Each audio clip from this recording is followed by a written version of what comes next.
queridos amigos e amigas, começando agora mais um Lado a Lado. E olha só que delícia, contando com a sua companhia. No programa de hoje nós vamos conversar com o escritor João Milioni, que ocupa a cadeira 21 da Academia Saltense de Letras, a ASLE. Recentemente, João assumiu também a presidência da academia e está aqui no programa de hoje para nos contar os projetos e os planos para o próximo biênio. Bem-vindo, João. Muito obrigado, Mirna. Eu que agradeço a oportunidade de estar aqui com você. Um prazer recebê-lo aqui, agora presidente da ASLE, né? Isso, agora presidente da ASLE, né? Uma grande responsabilidade, né? A Ana fez um bom trabalho até aqui, né? Um excelente trabalho. Eu disse ainda na nossa cerimônia online de posse, né? Por conta da pandemia. Eu falei, olha, se a gente fizer pelo menos chegar a igualar o que você fez, já está muito bom, porque ela fez muita coisa. Em 5 anos ela deu uma alavancada muito forte, muito grande na ASLE, né? Então nós vamos tentar colocar em prática aí o que a gente tem de projetos aí para esses próximos 2 anos e tentar fazer um trabalho que chegue, né, a ter um nível tão bom quanto o da Ana. E João, você falou aí que a solenidade de posse, né, foi online por conta da pandemia, né? Foi. Como é que foi a solenidade de posse, né? Assim, nessa modalidade online, vocês não estavam acostumados. E quem mais faz parte da diretoria? Parece que também durante essa solenidade de posse da diretoria teve o ingresso de um novo integrante da academia. Conta pra gente. Então, a solenidade de posse foi online, todo mundo na telinha, né? Cada um no seu quadradinho. E foi o que a gente pôde fazer nessa época de pandemia. Porém, foi uma solenidade oficial, né? Nós tivemos o ingresso do Valine, né? O Valine entrou Antônio agora. Valine, é o Antônio Valine. Também sensacional o Valine. Vai ser uma força muito, muito grande para a gente. Ele também participou dessa solenidade, porque ele agora está entre nós, ele já é um membro da ASLE. E houve a passagem da presidência, né? A Ana se despediu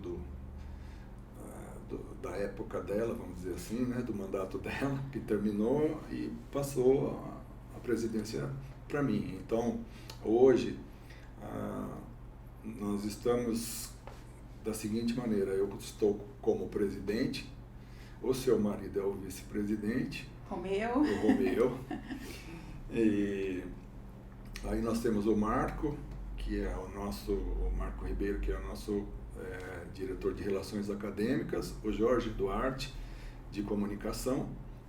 Aí temos a Mônica Dallavecchia também, que é a primeira secretária, a segunda secretária, a Tony Tordivelli. Temos o pessoal do Comitê de Ética, que é presidido pelo Décio Zanirato, o Elton é o relator e a Cristina Salvador é membro.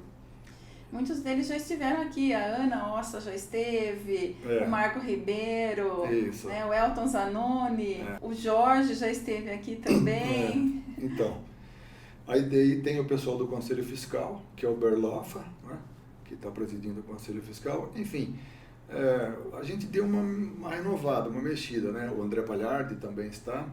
A gente deu uma mexida nas cadeiras, mas assim, o que eu falei para todos, falei, gente, não vamos nos ater e não vamos nos prender por nomenclatura, porque a gente vai precisar de todo mundo, né? Todo mundo que está lá, né, vai ter que ajudar de alguma maneira, e todo mundo tem como ajudar de alguma maneira, isso que é o mais importante.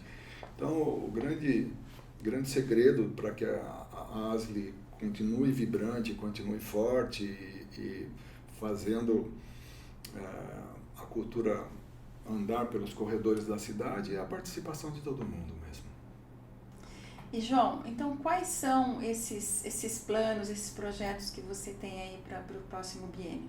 Então, o que a gente pensa, pelo menos o que eu passei para a diretoria numa breve reunião que a gente já teve online também, foi de apresentar alguns planos, algum projeto que chegasse nas escolas, sabe? A academia já tem um nome forte, consolidado, já tem ações consolidadas, e eu acho importante que a academia agora seja um facilitador entre a leitura, entre a literatura e os alunos, né? Principalmente ensino fundamental, que na minha época era primário e ginásio. Então, como a gente tem eventos já que já são tradicionais, que seria a Semana Cultural Hétero e Liberaleço. Essa continua? Essa vai continuar com certeza, porque já é uma tradição nossa. A gente tem um sarau no primeiro semestre e outro no segundo, e eu estou pensando muito, inclusive já fiz esse projeto, eu já tenho ele bem esquadrejado para poder estar passando depois para o pessoal da direção e para aqueles que a gente vai precisar que ajude também, porque eu vou precisar de todo mundo. Seria uma gincana cultural, a gente fazer uma gincana cultural para que todas as escolas do ensino fundamental participem dessa gincana e se transforme também num evento tradicional. Num primeiro momento, a gente vai usar o que reza o Estatuto da Academia, né? Que é propagar a cultura, que é alavancar a literatura, a leitura, o gosto pela leitura e também o interesse pela história da cidade. Então, a gente vai resgatar isso nos alunos, nas crianças, nos adolescentes, e esse vai ser o primeiro tópico, o primeiro tema da primeira gincana cultural que nós pretendemos fazer ainda, se possível, esse ano. Se não der, vai ficar para o segundo semestre do ano que vem. Mas a intenção é que o tema central seja a história da cidade. Vai ter muito material para eles pesquisarem com os livros do Ettore, do Castellari. E a nossa história é uma história muito bonita. Então, esse é o tema principal, será o tema principal. E a intenção é que a gente conclua esse evento com uma das escolas vencedoras, que vença a gincana, e que com isso elas levem para a escola algum prêmio, alguma coisa que a própria escola use para ser facilitador de informação para os alunos. Entendi. Né? Então a ideia é essa. Plantar sementinhas. Mais uma sementinha de mais um projeto. De literatura e de história da cidade lá no ensino fundamental, né, João? Exatamente, porque assim, eu penso assim, nós hoje somos quase 40, né? Ainda falta uma para completar. Mas assim, nós temos nossas reuniões que eram presenciais e espero que logo sejam novamente. E nessas reuniões a gente institui algumas mudanças dependendo da época. Ultimamente a gente estava fazendo roda de conversa, então cada autor falava alguma coisa daquilo que publicou, ou alguma coisa que fosse de interesse de todos os escritores que ali estão. Então era uma coisa muito gostosa, muito divertida. Na época do Toninho, ele promovia palestras. Professor Toninho Ferrari, ele promovia palestras, também era uma coisa muito legal, sabe? Você estudava alguma coisa e apresentava lá, talvez o seu próprio patrono, ou falar de algum expoente da literatura.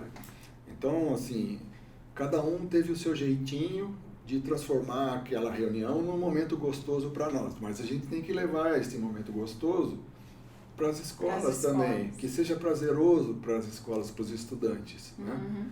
E sendo assim, eu não vejo um outro caminho que não esse para chegar neles, para mostrar uma novidade, para ser uma coisa nova, que fale a língua do jovem, né? E eu acho que assim é o caminho para estimular a leitura e a literatura. Então agora a gente vai falar do João escritor, né? Tá. O João presidente a gente já falou, o atual presidente da ASLA. Então agora vamos falar do João escritor. O seu patrono é o João Guimarães Rosa, né? Isso. Na cadeira. E você tem algo em comum, assim, no seu processo de construção literária, alguma coisa em comum aí com o João Guimarães Rosa? Então, em comum, pode ser que eu tenha alguma coisa em comum, porque o Guimarães Rosa, ele escrevia no caderno, escrevia a lápis, e depois ele dizia que ele fazia um processo de maturação, né? Ele guardava numa gaveta e depois de um tempo só que ele ia ver o que ele tinha escrito e para entender se estava bom, se estava do gosto dele, não. Ele também usava uma pequena cadernetinha assim, quando ele saía nas incursões dele para os sertões, né, e anotava o palavreado, as palavras novas que ele escutava dos caboclos, do pessoal do mato, e usava isso também nas obras que ele fazia. Eu, claro, não quero nem me comparar com ele, mas eu tenho um jeito de escrever também que eu não consigo escrever no computador. É manuscrito. É tudo a caneta. Inclusive, gente, ele trouxe aqui para mostrar pra gente os originais do livro dele que se chama Obstinado, que a gente vai mostrar depois, mas eu quero que você mostre já os originais para o pessoal ver. Agora? Isso, o pessoal ver. Ele escreve à mão, né? E depois transporta pro... Esse aqui é o original desse livro aqui, do Obstinado. Né? São 400 Vira assim para o nosso público ver. São 440 páginas, escritas à mão. Né? Quantas canetas Bic você disse que foi aí? Eu comecei com essa verdinha aqui, que eu achei ela bonitinha, mas ela acabou logo, tá vendo? Daí foram mais 12 canetas Bic. 12 canetas Bic. Daí, e assim vai, ó, tá vendo? Uhum. Então eu não consigo fazer de outra maneira isso, porque eu com a caneta eu sou feliz, sabe? Com a caneta na mão eu sou feliz. Agora no computador ali, eu estou uma hora ali fazendo alguma coisa, quando eu olho o cursor está lá do outro lado, até eu trazer ele para cá, corrigir alguma coisa, daí eu me desconcentro, eu fico bravo com o computador, que não tem nada com isso. Agora aqui não. Muito disso aqui também eu escrevi trabalhando, por exemplo, eu viajava, eu deixava isso aqui na minha mochila, o notebook, as coisas de trabalho, aí parava, por exemplo, no aeroporto, sentava na sala de espera lá, sabe? Estava no hotel, não estava em casa, porque esse aqui é o melhor laptop que existe, sabe? Ele não falha, não precisa de bateria, não acontece nada. E profissionalmente, você falou aí que às vezes aproveitava os tempos de trabalho, profissionalmente você atua em que área? Eu sou administrador de empresas, né? A minha formação é administração de empresas. Mas eu nunca trabalhei especificamente com isso, porque eu sempre fui da área comercial. E João, todo esse processo literário, né, teve lá um início. Quem que incentivou você a escrever? Como que começou esse amor pela literatura? Eu sempre gostei de ler e de escrever, mas quem me incentivou foi minha mulher, minha esposa, Maria. Ela foi e é, né, a pessoa que mais me inspira aí para fazer as coisas, né? E isso aí começou lá atrás, lá em 1990 e uns quebradinhos aí, quando eu cheguei um dia para ela e falei, olha, eu tô com um amigo me mostrou uma matéria de um concurso que vai ter de poemas, de contos e tal, o que você acha? Ela falou, manda alguma coisa para lá, mas eu não tinha não tinha grandes pretensões. Aí eu acabei mandando e eu acabei ganhando o concurso. Ganhou o concurso? Com uma poesia? Não, eu mandei, o concurso era de contos, né, infantis. Contos. Contos e poesia. Então eu mandei uma poesia infantil e mandei um conto, né? Era um concurso nacional com cerca de 1.800 participantes, segundo eles falaram lá no dia da premiação, e eu ganhei o primeiro lugar na categoria conto e ganhei o primeiro lugar na categoria poesia. Foi premiado nos dois. Premiado nos dois. Que surpresa, né? Assim, por ser a sua primeira obra, né? Maravilhoso, eu vibrei, né? Porque daí eu pensei, bom, se gostaram, né? É porque alguma coisa boa tem, né? Então vamos continuar. E teve prêmio? Teve prêmio.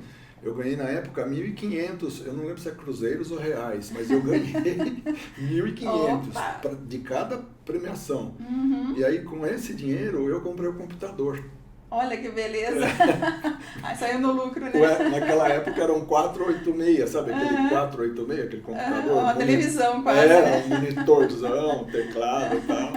E usei esse computador um bom tempo aí para fazer outras coisas, né? Outros textos, enfim.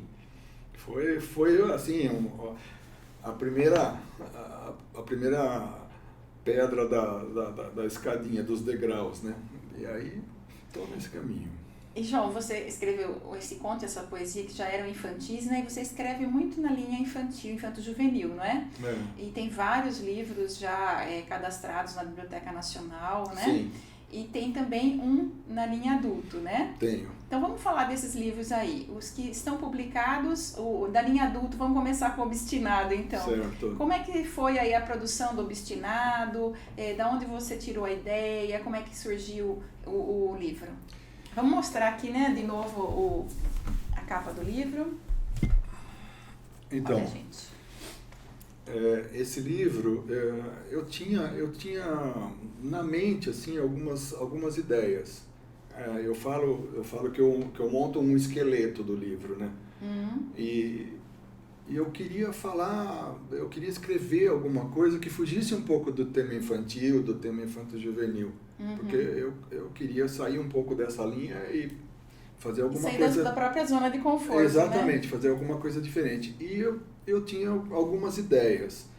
E aí eu criei um personagem. E aí, como eu já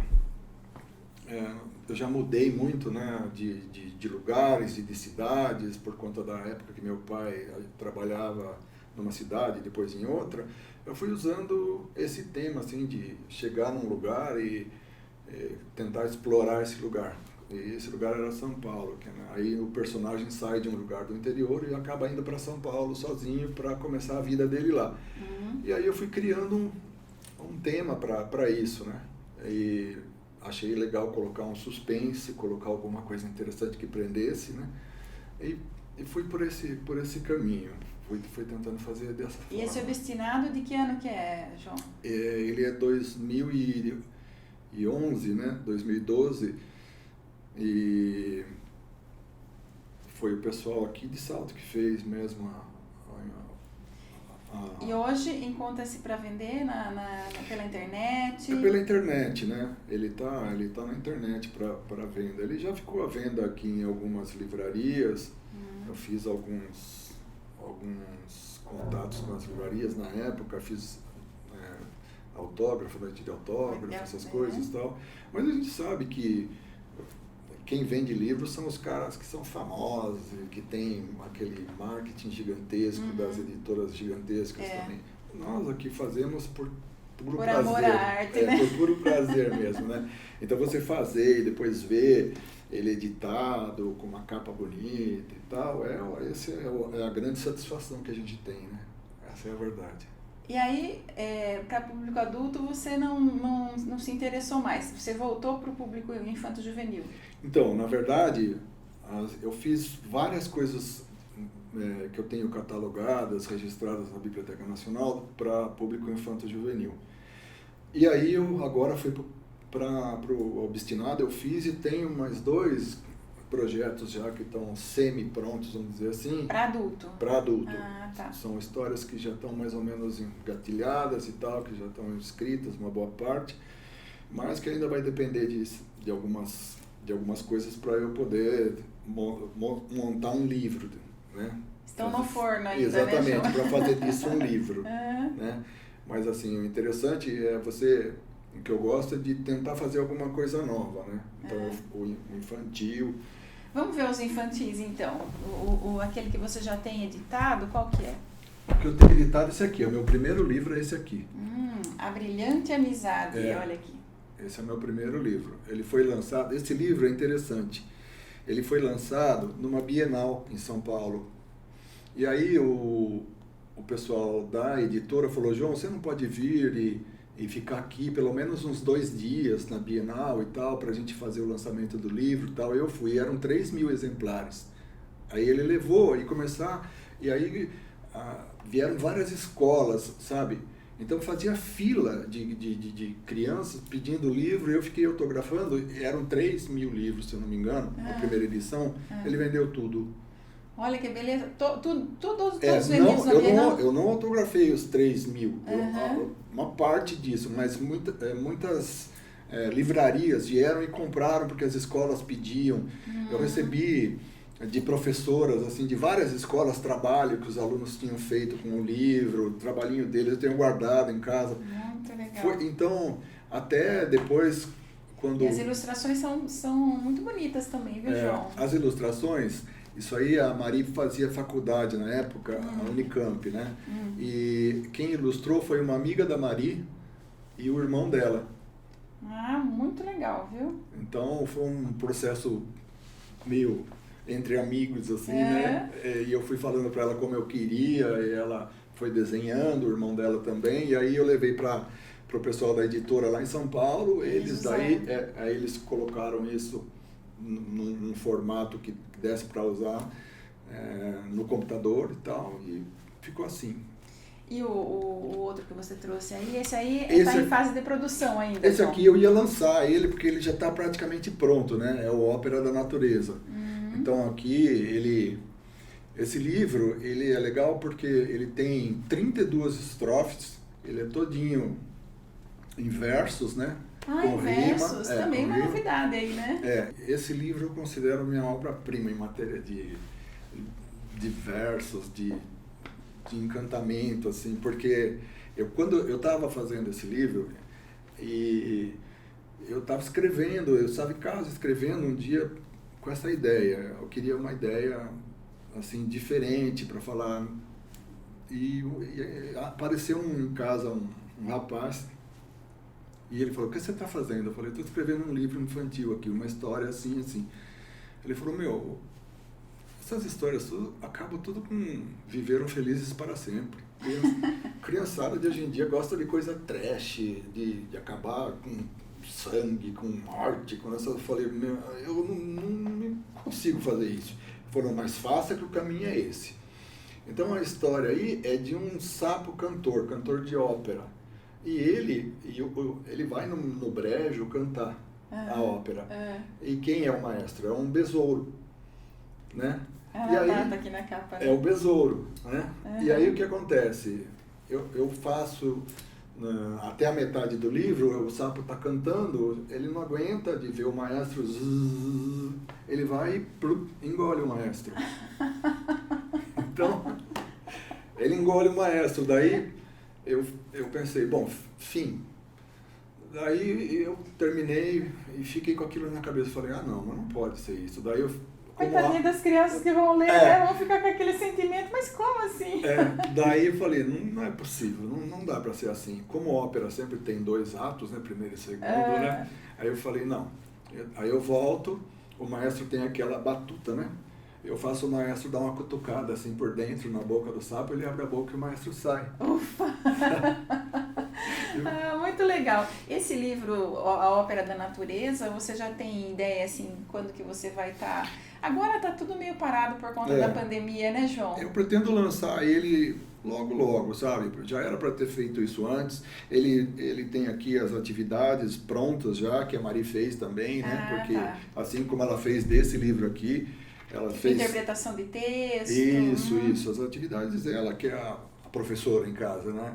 Aliás, uma excelente professora, foi professora dos meus filhos. Quero deixar aqui um maior beijo para a Mari. Excelente professora. Excelente em tudo.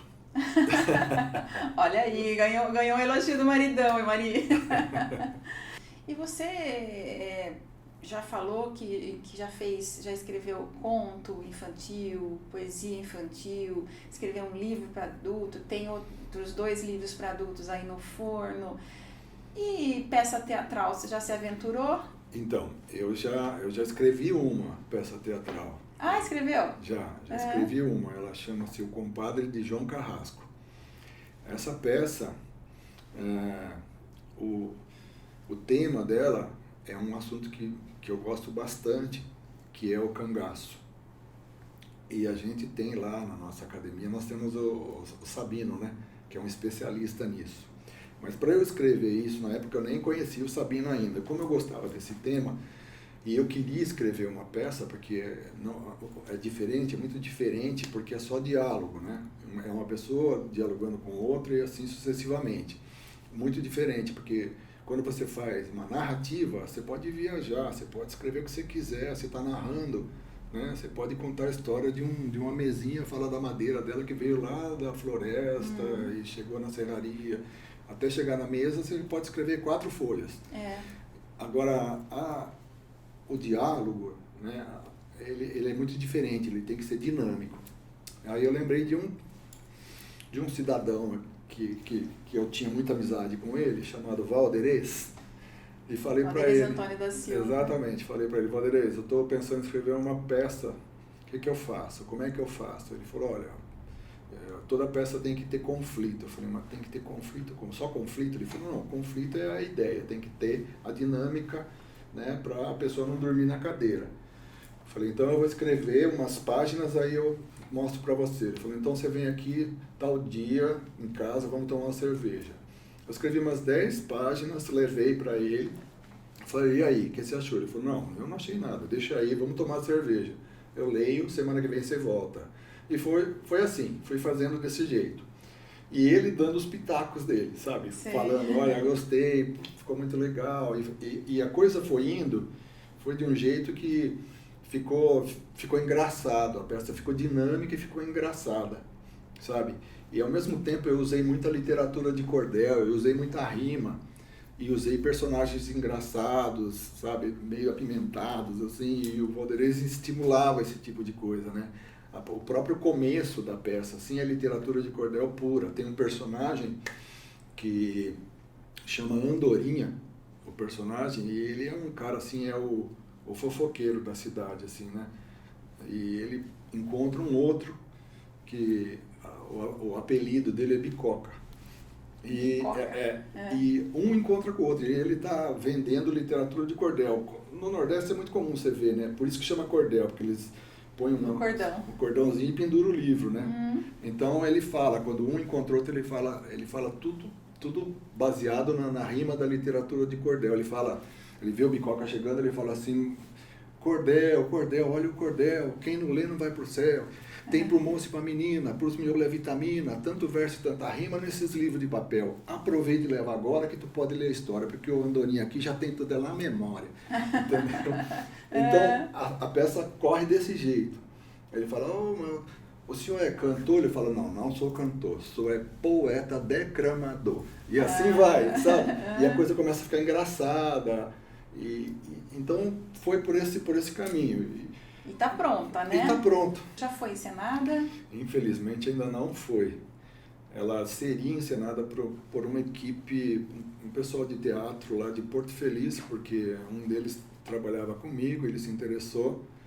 Eles estavam ensaiando, inclusive eu tive lá vendo os ensaios, estava muito bacana, mas aí morreu a mãe de um dos componentes do grupo, ela faleceu e aí teve toda uma reviravolta, aconteceram uns problemas lá e eles não conseguiram levar para frente. Então tá disponível, né, João? Tá disponível, tá aí. Os grupos de teatro aí da cidade, né, quem João? sabe, né? Quem sabe? Eu falei com o Chicó outro dia, eu fiquei de levar para ele dar uma olhadinha, quem sabe, né? Vamos ver se dá certo. Você, como leitor, né? Qual é o seu autor preferido? Então, eu não tenho um autor especificamente, sabe? Eu gosto muito de ler autores de diversos estilos, eu gosto muito de ver a técnica que eles usam. Por exemplo, o Saramago, ele tem uma técnica maravilhosa, ele escreve diferente de tudo aquilo que a gente está acostumado a ver. Eu gosto de um outro autor, vamos dizer, um estrangeiro aqui, o Ken Follett, porque ele é um historiador da época e tal, ele puxa as histórias, põe tramas maravilhosas e tal. Mas o que me encanta mesmo é a literatura brasileira. Sabe, a gente tem aqui, assim, autores fantásticos, né, da literatura brasileira. E eu gosto daquele estilo do autor da terra, aquele que fala daquilo que aconteceu, que usa os causos, usa as histórias que, sabe, regionais, os costumes, os hábitos. Então, aí eu posso falar vários, aí a própria Guimarães Rosa, né? Enfim, são vários. Eu gosto da literatura do nosso país aqui, dos autores do nosso país. E João, assim como presidente da ASLE, como escritor, como leitor, você teria, para a gente encerrar aqui o nosso programa, um livro, ou 2, ou 3, que você pudesse recomendar para o nosso público? Olha, eu acho interessante, como eu já falei para você, eu acho muito interessante entender a nossa história, entender o porquê nós estamos aqui, porque Salto é Salto, porque a nossa região é desse jeito. Ter um pouquinho dessa noção, né, de como estamos e por que estamos dessa maneira. Então aqui, na nossa região, pertinho da gente, aqui em Botucatu, até pouco tempo atrás, porque ele faleceu acho que há uns 2 anos atrás, um escritor chamado Marins, da região de Botucatu. Ele, se eu não me engano, ele foi presidente da Academia Paulista do Estado de São Paulo, de Letras. Ele tem uma obra, uma trilogia, que conta a história da nossa região aqui até chegar em Botucatu. Nessa época, Itu era considerada a cidade das fazendas dos ricos, dos milionários, as fazendas de café. Chegando até Botucatu, ainda existia alguma coisa da civilização. De Botucatu para frente, era a serra, era considerada terra de bugre, né? O sertão, eles chamavam. Então, o progresso começou a ir para lá com a linha do trem, e o pessoal não queria trabalhar naquela região porque eles eram mortos pelos índios, por emboscadas, por flechada, esse tipo de coisa existia. Na época, houve a abolição da escravatura, então os escravos não foram para o sertão também, voltaram para cá, daí não faltou mão de obra, tinha aqui quem? Foram os italianos, os imigrantes que foram chegando nessa época e foram abrindo caminho para o lado de lá. Então essa história é muito interessante e o Marins montou uma trilogia que conta isso. Essa trilogia tem o primeiro livro é o Clarão na Serra, depois o segundo é o Grotão do Café Amarelo, que quando as plantações de café começam a ir para lá. O Clarão na Serra é quando começam as fazendas. Sim. Abrir caminho para cortar árvore, montar fazenda, então é o Clarão na Serra. O Grotão do Café Amarelo é quando eles começam a plantar o café lá.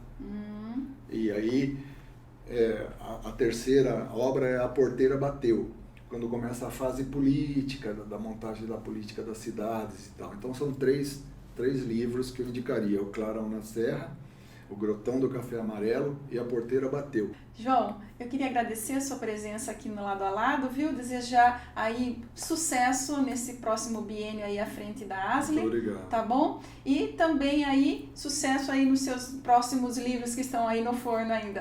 Tá certo, amigo. Muito obrigado. Obrigada, viu? E obrigada a você que nos acompanha pela ITV, canal 24 ou 524 da NET, ou ainda pelo YouTube. A sua companhia, você sabe, é muito importante para mim. A gente se vê na semana que vem. Beijo no seu coração. Até lá!